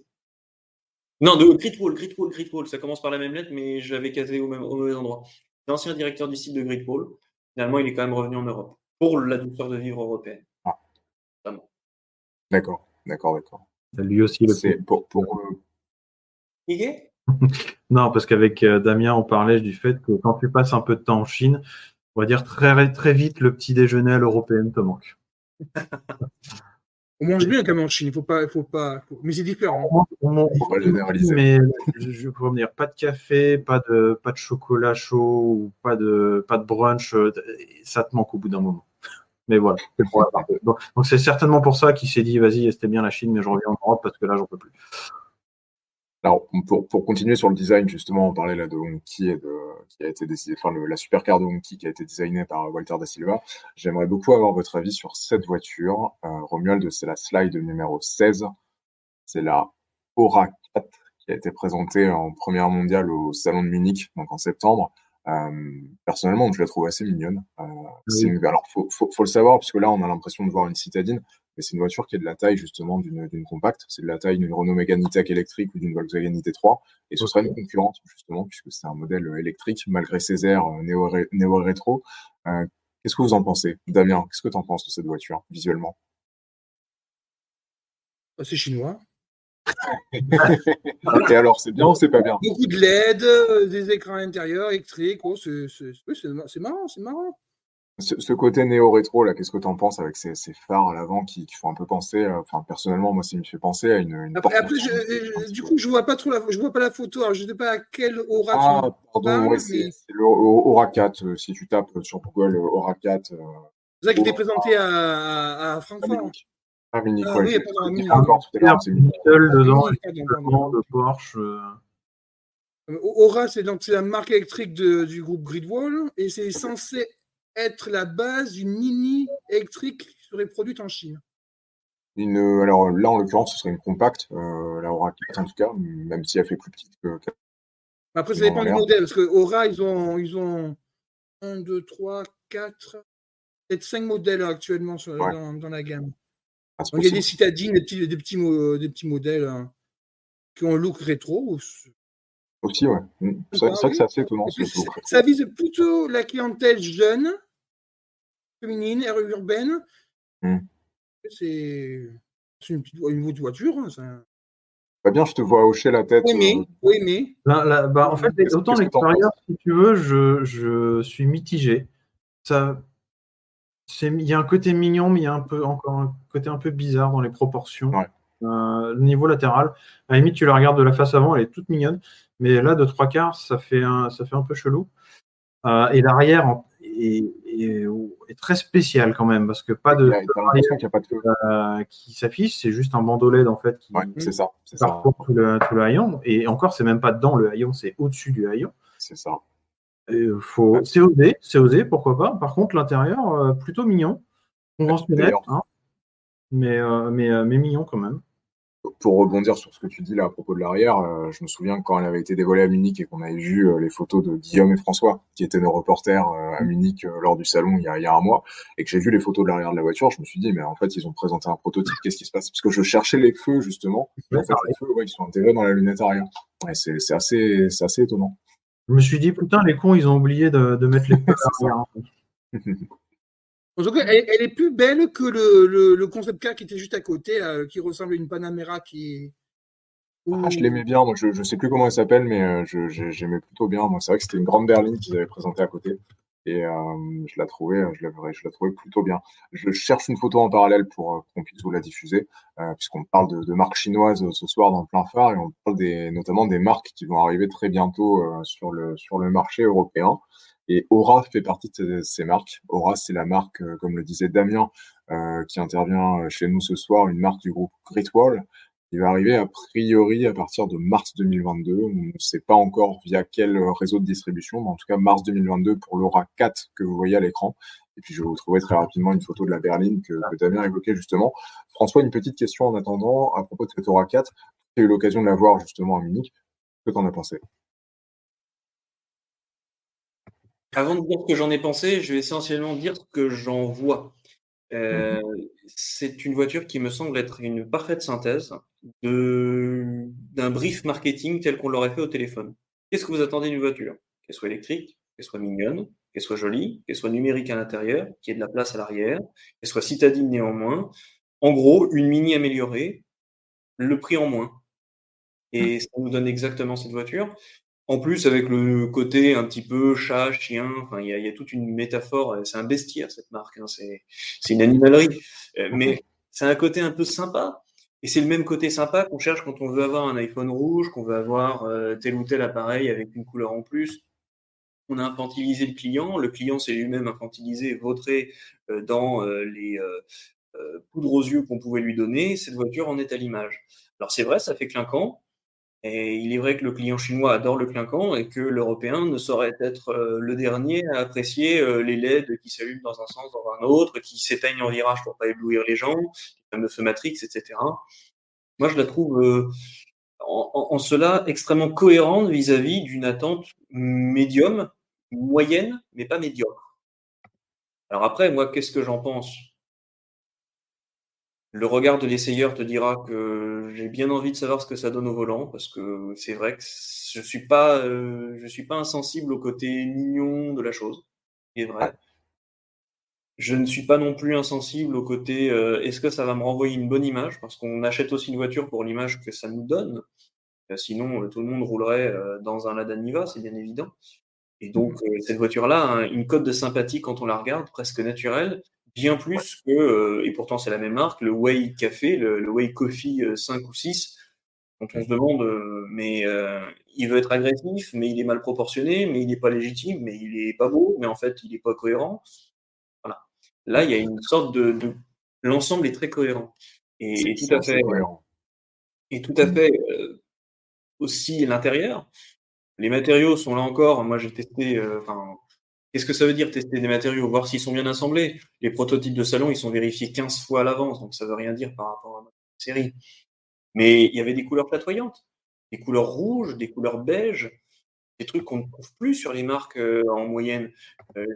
Alors désolé, on va encore taper sur PSA, mais chez PSA, une couleur comme le bleu sur la 308 ou les beiges sur certains haut de gamme, ça dure 6 mois au catalogue, puis tout de suite le contrôle de gestion arrive pour dire il nous faut de la rentabilité, allez hop, on supprime, on dégraisse, et on se retrouve avec une 308. La première génération, les dernières 308, c'était à pleurer. Et c'était vendu à un prix quand même salé.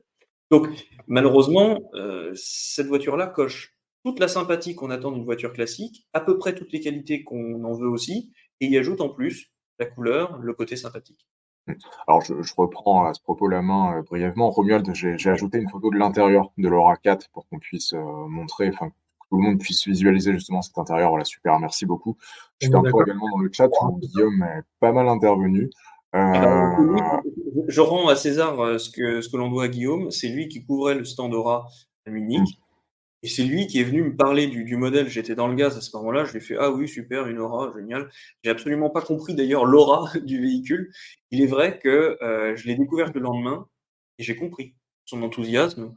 Le fait qu'effectivement, on avait face à nous 3 nouvelles silhouettes. La quatrième est à abandonner complètement. C'est un Way rebadgé. Là, franchement, ils ont fait une faute de goût parce que on sent qu'au dernier moment, ils se sont dit ah merde, il faut qu'on gagne de l'argent. On va prendre un modèle qui existe déjà dans la banque d'organes. Et sur les 3 qui ont été présentés, dont une version pseudo-sportive, franchement, l'effet de surprise y est. Alors justement, Guillaume a effectivement bien suivi puisqu'il nous dit dans le chat, donc la version qu'on montrait à l'écran, c'était l'Aura 2.4. Ensuite, il y a l'Aura 3.4 qui est la même mais en version sportive. L'Aura 4.4, c'est le SUV dont tu parlais, François, a priori. Et puis, alors pardon, non, en fait, Guillaume s'est rectifié, mince, j'ai lu la bêtise du coup, l'Aura 3.4, c'est pas la version sportive, c'est le modèle proche de la Panamera en termes de look que Damien évoquait, et on vous a trouvé une photo justement, Romuald, c'est la photo suivante, la slide 18, c'est que c'est un look assez étonnant, et c'est assez étonnant de voir encore ces phares ronds, ce côté un peu globuleux, qui va plutôt bien, je trouve, à une berline compacte, et encore, j'ai un peu de mal en disant ça, parce que cette voiture, l'Aura 2.4, du coup, qu'on vous montrait, la bleue qu'on vous montrait juste avant, moi, j'ai l'impression, je l'aperçois vraiment comme une citadine de la taille d'une Clio ou d'une Mini. Or, c'est quand même une voiture qui fera autour des 4,20 m et qui sera une concurrente de l'ID3. Déjà, je trouve que ça passe limite un design de ce genre-là sur une telle voiture, une voiture d'une telle taille. Mais alors, sur une berline qui, a priori, doit faire, Guillaume, tu me diras si c'est le cas ou pas, qui doit faire autour des 4,80 m, c'est quand même assez étonnant. Qu'est-ce que tu en penses? C'est spécial. Autant celle d'avant, ça passait, autant là, Ouais. J'ai l'impression de voir une Panamera. En fait, c'est le brouillon d'une Panamera, mais qui a été rejeté en early design. Je suis désolé d'être méchant, mais visuellement, ça bloque quelque C'est part. moche, hein, tu peux le dire. Hein. Ouais, j'ai pas envie d'être cassant à ce point, parce qu'il y a quand même eu du boulot qui a été fait dessus, mais si tu regardes en fait les roues qui sont complètement perdues dans la masse de la voiture, alors que je pense que ça doit pas être non plus une petite monte de jantes. C'est trop. En fait, c'est cette espèce d'aspect rondouillard global qui la rend sympathique, mais quand tu regardes les proportions avec cet aspect rondouillard, en fait, il y a quelque chose qui n'est pas cohérent. J'ai voulu faire un truc à peu près élancé, mais j'ai voulu lui donner un aspect sympathique. J'ai mixé les deux, mais je me suis pas pris la tête à essayer d'assurer une cohérence sur une thématique de bout en bout, en fait. Il y a un côté effectivement aussi émouvant, que c'est comme si un constructeur nous présentait ses projets ratés. Parce qu'effectivement, les constructeurs chinois ont quand même beaucoup de moyens, beaucoup plus en tout cas en R&D, et presque une désinhibition totale sur la capacité à explorer des trucs de ci, de là. Quand je vous parlais tout à l'heure de la supercar chinoise, aucun constructeur européen n'aurait osé présenter ça, je pense, parce que craindrait pour son image de marque. Hongqi arrive en Europe, après tout, présentons. Et puis on en reparlera quand on aura de la part d'audience, de la part de voix. Et là-dessus, cette berline-là a un côté extrêmement émouvant. Après, inquiétant, parce que comme le dit Guillaume, c'est bien une taille de C5X, elle n'est pas aboutie, mais quand on regarde la Jiangling Renault Izumi, qui est en fait la future Mobilize Mo, elle n'est pas forcément plus jolie, elle est mieux proportionnée, mais finalement, c'est quand même un Français qui va tenter de la vendre. Mais du coup, est-ce que c'est pas ça la force en fait des constructeurs chinois? J'étais en train de réfléchir et notamment sur ce que disaient Guillaume et François sur le fait que ce soit des voitures qui sont pas si bien finies que ça. Est-ce que la force des Chinois, c'est justement de ne pas procéder de manière itérative, comme Tesla entre guillemets, mais que eux ont beaucoup plus de cash en fait à claquer que Tesla à ses origines. Ils peuvent se permettre justement de se dire c'est pas abouti, c'est pas parfait, on s'en fout, on lance quand même, on a une présence, on a une image qui commence à se mettre en place et on va rectifier très rapidement derrière en mettant encore du cash sur la table en fait, mais sans se dire qu'on est mal au niveau financier parce que on peut se le permettre. Mais c'est exactement la même démarche que les constructeurs coréens au tout début. On fonce. L'objectif, c'est d'atteindre des marchés, exporter. Et ce qui fait du coup que le gap entre les constructeurs chinois et les constructeurs européens se réduit, enfin se fond comme neige au soleil, parce que les constructeurs européens se mettent quand même une sacrée pression et beaucoup de contraintes pour aller de l'avant, alors que les constructeurs chinois, en fait, pour le moment, s'en moquent, ils foncent, en fait. Je suis assez... Oui, non, je suis assez... Sur le long terme, on verra bien s'ils tiennent quand même. Mais on va dire, pour rattraper tout leur retard, effectivement, ça a l'air de marcher quand même. Je dirais aussi qu'une voiture, c'est 4 ans de développement, et je te rends la parole juste après Damien. Ce que vous voyez là, ce sont des voitures qui, au plus tôt, ont été conçues avant 2019. Vous en tirez les conséquences et les conclusions que vous voulez. Une DS4 aussi a été conçue avant 2018-2019. Ça n'empêche pas que c'est aujourd'hui une très bonne voiture. C'est probablement la meilleure compacte du marché avec l'Opel Astra et la 308 pour les technologies, l'intégration globale et les liaisons au sol. Reste que quand on voit ce que les constructeurs chinois ont réussi à progresser entre 2015 et 2018 sur leurs produits lancés 3 ans plus tard, ça donne une idée de ce qu'on voit en 2025 et ça sera énorme. Et encore, c'est pas le top de ce que peut faire la Chine en ce moment. Aussi, on n'a toujours pas Lynk & Co qui arrive en tout début d'année prochaine, ni Zeekr qui est l'équivalent. Après, ils viennent dans les salons aussi pour européens ou américains, bon, plutôt européens, aussi pour faire du marketing en Chine en disant voilà, on veut être présent en Europe, on va essayer de vendre des voitures aux Européens. Et après, il y a tout un storytelling à raconter localement aussi. Absolument. Notamment pourquoi Coros est venu présenter à Genève, surtout avant tout, pour essayer de vendre ses voitures en Chine. À l'époque. Oui, ça peut effectivement servir d'image tout à fait pour ces marques-là. Après, 2 petites secondes, la 2.4, là, c'est un modèle qui est sorti l'année dernière en Chine, donc du coup, oui, ça a dû être commencer à être conçu en 2018-2019.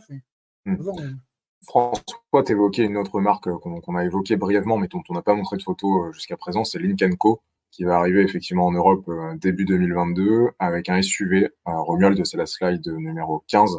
un SUV hybride rechargeable pour le coup. On sera a priori effectivement plutôt sur du haut de gamme puisque je crois que les prix ont été annoncés et on est autour des 40-50 000 euros pour un SUV qui fait la taille grosso modo d'un Audi Q3. Donc là, on est sur du haut de gamme. Il faut savoir que c'est une marque qui du coup appartient au groupe Geely et qui a donc aussi une base de Volvo. Volvo, Ça, oui. il faut le savoir. Et là, pour le coup, on a quand même un design assez, là encore, assez travaillé. Et, on voit pas l'intérieur, mais l'intérieur est aussi pas mal du tout. Une question globale, justement, à vous trois, à ce sujet-là, au sujet de Lynk & Co et au sujet de toutes les marques qu'on vient d'évoquer ce soir, puisque l'émission touche bientôt à sa fin.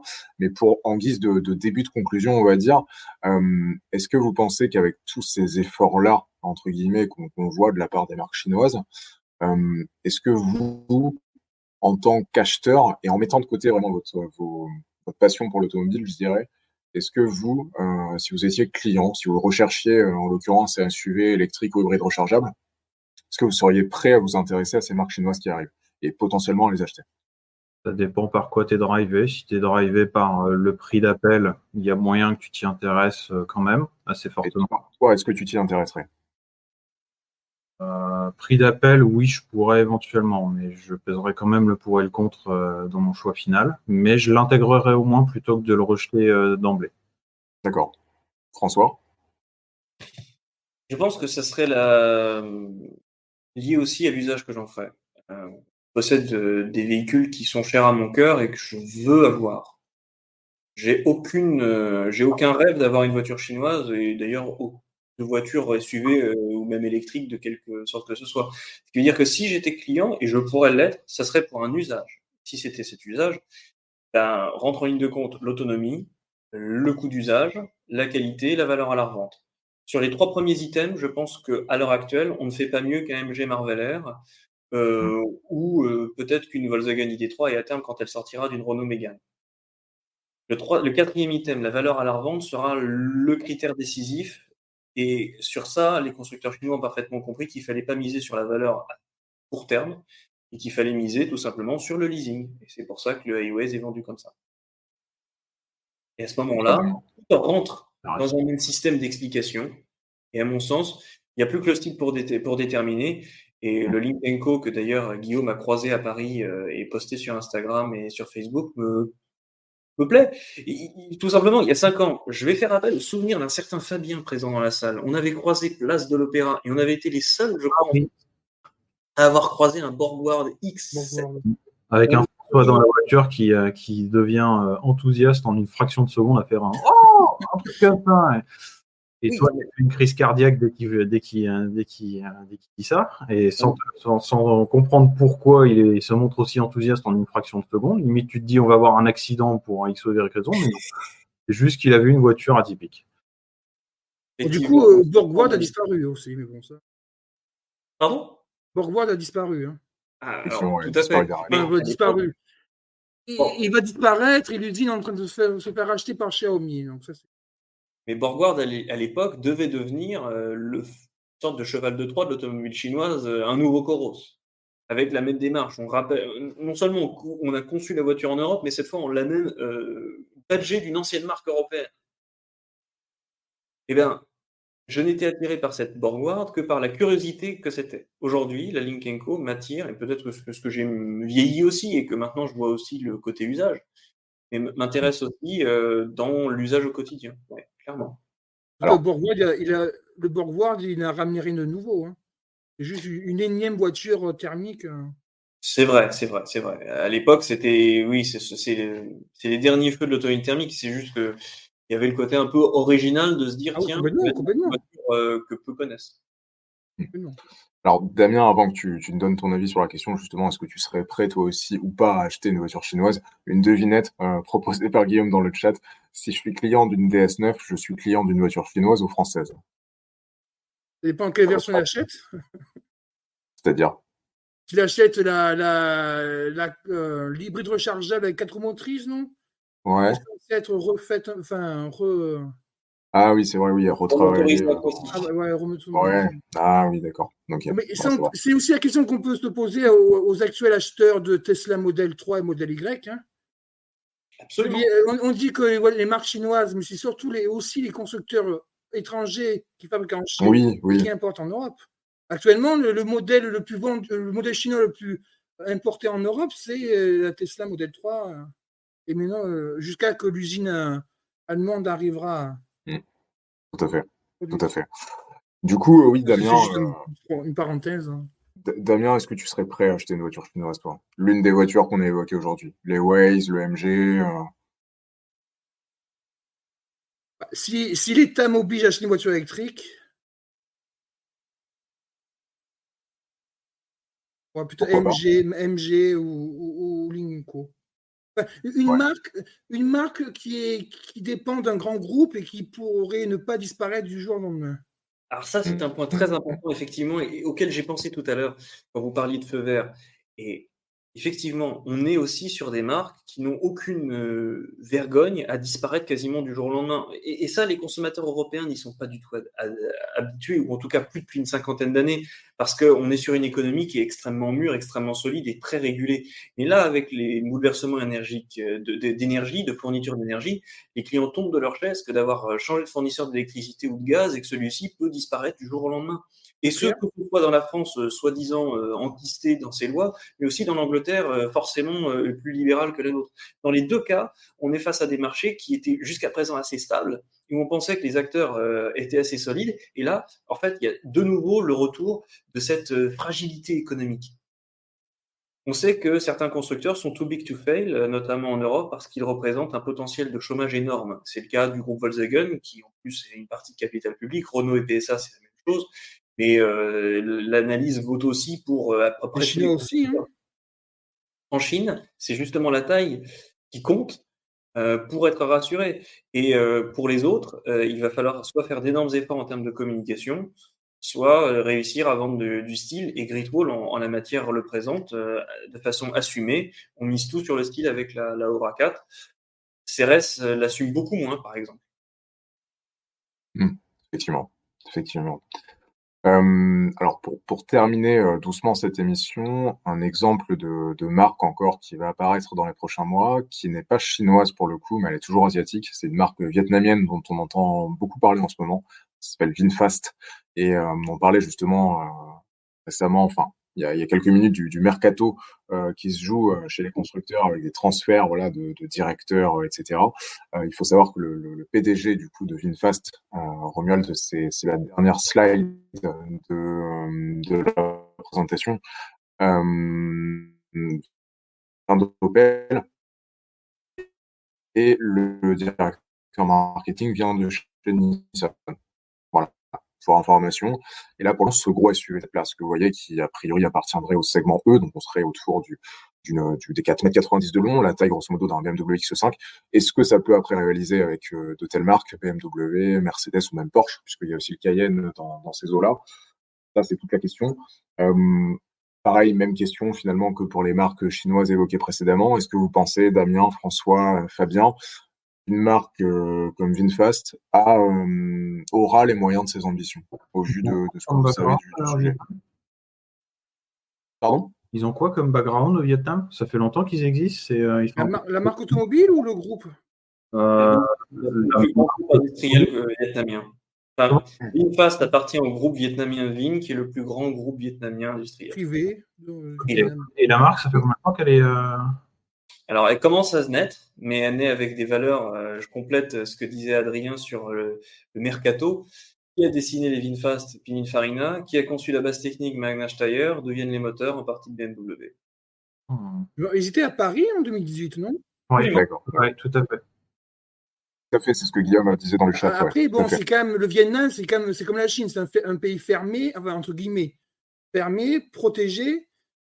Ils commencent à produire leur modèle, le gros 4x4 là, basé sur le BMW X5, non? Oui. Ouais. Mais après, ils produisent aussi une petite voiture pour faire de la masse. Et c'est je sais pas l'Opel Car, mais c'est Chevrolet. Ils ont une berline aussi, non, à venir. Voilà, l'équivalent Chevrolet de l'Opel Car, là, qui était produite en Corée du Sud et qu'ils ont transféré les. Oui, tout à fait. Ils ont récupéré la base de la Daewoo Matiz de Chevrolet Matrix, absolument. Dans les modèles. Hein. Donc, ils produisent le gros 4x4, mais bon, ils font surtout de la voiture pour que le Vietnamien moyen arrive à puisse se l'acheter aussi. Ce qui est marrant, c'est que les codes stylistiques en fait des modèles VinFast, bah, ça fait un peu plus européen. Enfin, ça fait moins, comment dire, moins à l'est, si je reprends un jeu de mots foireux, ça fait moins à l'ouest, mais là, si je le fais pour le coup, ça fait moins à l'est en fait que ce que nous ont présenté les marques chinoises jusqu'à-là en fait. C'est plus classique. Là, pour le coup, quand on voit une proposition comme ça, voilà, c'est un peu plus conventionnel, ça attire déjà un peu plus le regard en fait. Ouais, c'est vrai, je suis assez d'accord là-dessus. Pour répondre à ta question, bah, faut voir avec le temps, je te dirais, c'est bien de vouloir attaquer. S'ils ont des sous derrière, s'ils ont des partenariats forts sur le territoire européen, ça peut aider. Après, effectivement, s'ils ont recruté les bonnes compétences et puis en même temps noué les bons partenariats pour les bases techniques, je vois pas pourquoi ça foirait. Hein. Alors, Guillaume nous dit dans le chat que VinFast ambitionne aussi d'aller aux USA. Et j'en profite pour passer le bonjour à Stick Campagnard qui nous a rejoint et qui, je crois, alors François, tu me corriges si je me trompe, qui est Stick Campagnard qui, je crois, a gagné la semaine dernière un lot, puisqu'on était en direct de l'atelier Renault et il a fait partie des 2 gagnants des lots qu'on a fait gagner. C'était et voilà pour l'information, puisque dans Plein Phare aussi on vous fait aussi participer, on vous fait aussi parfois gagner des lots. Et je dis bonsoir également à Edvisa 30 qui nous dit désolé d'arriver si tard, mais pas de problème, on vient quand on veut dans Plein Phare. François, il y aura le replay, Edvisa, non? Le fait est qu'il y aura le replay, tout à fait. Il y aura le replay aussi, François. De quoi donc? Il ferait bien de regarder le replay, notamment pour l'engagement, si jamais on atteint les 400 followers d'ici novembre. Aïe. Je sais pas si j'ai totalement envie de le savoir. Non, le fait est que si Campagnard et notre ami Fada de Voiture aussi ont reçu leur cadeau, il me semble. Absolument. Et j'en suis ravi. C'est également le cas de Johan, qui a reçu, lui, son livre de Citroën. Il a mis un petit peu plus de temps à venir, mais il me semble qu'il est arrivé. En revanche, Edvisa pose effectivement la question, parce que on parle des voitures chinoises de marque chinoise, ou et je ne veux jamais confondre la Chine et le Vietnam, parce que jusqu'à présent, la guerre contre le Vietnam, c'est bien la dernière guerre qu'a menée la Chine, et c'était une défaite. Donc bon, on est quand même dans une péninsule asiatique extrêmement optimiste et extrêmement engagée sur la nécessité de se développer. Reste que il y a aussi le fait qu'on source de plus en plus de technologies européennes ou même américaines en Chine. Vous citiez tout à l'heure, Damien, les Tesla qui sont en majeure partie les premiers produits chinois automobiles qui sont importés en Europe. C'est aussi le cas de la Dacia Spring citée par Guillaume dans le chat. La S9, évidemment, et la C5X aussi. Et la question, c'est jusqu'à quand? Parce que on est, je pense, sur un paradigme économique qui a fonctionné sur les micro-ondes, les lave-linges, les télévisions, à peu près tout ce qui a désindustrialisé l'Europe, sauf que la mécanique, le discours de la nouvelle industrialisation 2.0, qui n'était plus une industrialisation de production en Europe, mais juste une industrialisation de savoir, montre ses limites. À chaque fois qu'on compare l'économie française à l'économie allemande, on se rend compte qu'il manque une chose à l'économie française, des usines. Pourtant, on est très bon dans l'éducation, on est encore très bon dans le digital, d'ailleurs, et on n'est pas si mauvais dans l'économie de vie, dans le fait de tout simplement d'avoir, d'acheter des choses, d'avoir de la TVA qui rentre dans les caisses. Je pense que la petite musique qui était mais on n'a plus de boulot, qui très longtemps a été assimilée à un souverainisme qui était assez dégueulasse, commence à rentrer dans les têtes et se popularise. Et aujourd'hui, on voit un Macron qui, la semaine dernière, dans le plan France 2030, se rend compte que des usines, c'est pas si mal. On a eu il y a 10 ans le projet de Nouvelle France industrielle aussi, sans ne pas l'oublier. Il va falloir aussi se rendre compte que l'automobile, c'est le premier poste budgétaire après une maison. Si on commence à sous-traiter la production automobile, ça commence à faire beaucoup. Et j'en terminerai par là. Un emploi automobile, c'est aussi 4 emplois derrière, qui peuvent être pour de la...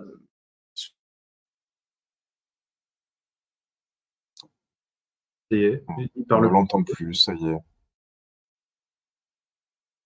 Je pense qu'il va tenter de se reconnecter. Vas-y, je vais prendre le relais. Il y a Stick Campagnard qui a écrit que Foxconn a dévoilé 3 véhicules. Ouais. Mais attention, ça c'est une marque, c'est une entreprise taïwanaise. Il serait produit à Taïwan en partenariat avec Yulon Motors, qui est l'un des principaux constructeurs taïwanais. D'accord.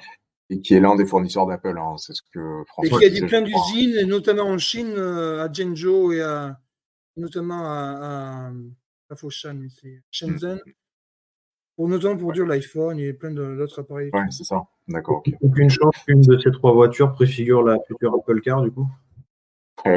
Qui sait, si elle arrive un jour. D'ailleurs, en parlant de téléphonie, justement, Steve Campagnard dit qu'il y a des marques de téléphones qui arrivent dans l'automobile, dont Xiaomi, effectivement, qui a annoncé récemment se lancer dans l'automobile. Et Guillaume qui nous dit François n'a plus de batterie. D'accord. Bon, bah voilà, on sait pourquoi, du coup, ça ne marche pas. À titre personnel, c'est pas top. Hein. Parce que François n'est jamais à court de batterie à titre personnel, en fait. Ça ne peut être que l'appareil qu'il utilise. Après, il n'y a pas que Xiaomi, il y a aussi Oppo qui va essayer de rentrer dans l'automobile. Il y avait Evergrande c'est dans l'immobilier, enfin finance immobilier, qui a dépensé des dizaines de millions d'euros pour lancer sa propre marque automobile. Avec les problèmes qu'ils ont actuellement, c'est passé entre parenthèses. Mais voilà, il n'y a pas qu'un constructeur automobile qui maintenant va pouvoir construire des voitures. Non, absolument. Mais d'ici, est-ce que ça rebat toutes les cartes? Je ne sais pas. Je suis assez curieux de voir. Parce que je me dis que, imagine, est-ce qu'un fan d'Apple qui achète tous les iPhones lorsqu'ils sortent pourrait acheter une Apple Car? Ouais. Mais en fait, je pense que ça peut fonctionner, mais sur du long terme. C'est-à-dire que si tu arrives à prouver sur le long terme que tu es légitime sur le marché, que tu es capable de t'améliorer en continu et de fournir des produits de qualité avec un service qui va avec, derrière, je te dirais pourquoi pas. Ça peut prendre. Effectivement, les premières années vont peut-être être un petit peu compliquées, mais s'ils arrivent à percer au bout de, je sais pas, je te dis une connerie, mais au bout de 5 ans, par exemple, d'arriver à démontrer au moins que la première génération de véhicules et que la deuxième éventuellement est très prometteuse, il y a peut-être moyen que ça continue sans problème. Hein. Et que derrière, on se repose la question de dire, à la base, je ne te connaissais pas comme constructeur automobile, mais aujourd'hui, avec le recul, à mes yeux, tu es capable de faire quelque chose d'intéressant, tu es capable de t'occuper de tes voitures avec un réseau derrière de concessions ou de garage. Ça peut m'intéresser. Ouais, effectivement. Je réponds en parallèle à Edvisa dans le chat en attendant que François se reconnecte peut-être avant la fin de l'émission. Edvisa qui nous demande si on a plus d'infos sur la voiture de Xiaomi. En fait, la marque a été lancée officiellement. En tout cas, elle a été créée, je dirais, juridiquement. Ça s'appelle Xiaomi Automobile, tout simplement. Ça a été annoncé en septembre de la part de Xiaomi. Après, pour l'instant, il n'y a aucun prototype qui n'a été vu. Il commence juste. Là, ils ont racheté l'ex-usine Bockward à Pékin. Usine qui permet d'avoir la fameuse licence de production pour pouvoir produire les voitures. Ça aussi, c'est administratif, mais en Chine, si tu n'as pas de licence de production, tu ne peux pas produire les voitures. C'est comme ça que NIO, par exemple, fait appel à un partenariat avec le Shanghai Auto pour pouvoir produire ses voitures dans les usines de notre constructeur. Parce qu'il n'a pas pu avoir de licence de production. Ok. Alors, j'ai une mauvaise nouvelle là dans le chat. Guillaume qui nous dit non, François ne se reconnectera pas. Le chargeur n'a pas été chargé dans son sac. Donc voilà. Pas la peine d'attendre François pour clôturer cette émission qui était consacrée donc effectivement aux voitures chinoises qui débarquent en Europe en grande pompe. J'en profite pour le dire également à Edvisa et Steve Campagnard qui nous ont rejoints un petit peu plus tard dans l'émission. Il y aura un replay qui va être disponible dans quelques secondes sur Twitch, donc n'hésitez pas bien sûr à le revoir. Nous, on se retrouvera la semaine prochaine sur un autre sujet. Peut-être que Fabien sera là, peut-être que Damien réinterviendra dans une autre émission. En tout cas, Damien, si tu as envie de réintervenir et si le sujet s'y prête, ce sera avec plaisir. Oui, on espère. Merci de m'avoir invité. Hein. Avec plaisir. Avec plaisir. On espère que ça t'a plu. Fabien également, merci beaucoup pour cette intervention. J'ai un peu plus de connaissances que vous la prochaine fois. Mais c'était très intéressant en tout cas d'écouter ce que vous aviez à dire là-dessus. Écoute, t'as quand même donné ton opinion aussi, voilà, sur ces modèles qui arrivent, sur leur design, sur leur techno, donc voilà, c'est toujours bon à prendre. Merci Romuald également en régie pour tout le travail accompli. Merci à Guillaume qui a hébergé le petit François pour qu'il puisse se connecter. Et puis, merci à toutes et tous, du coup, dans le chat.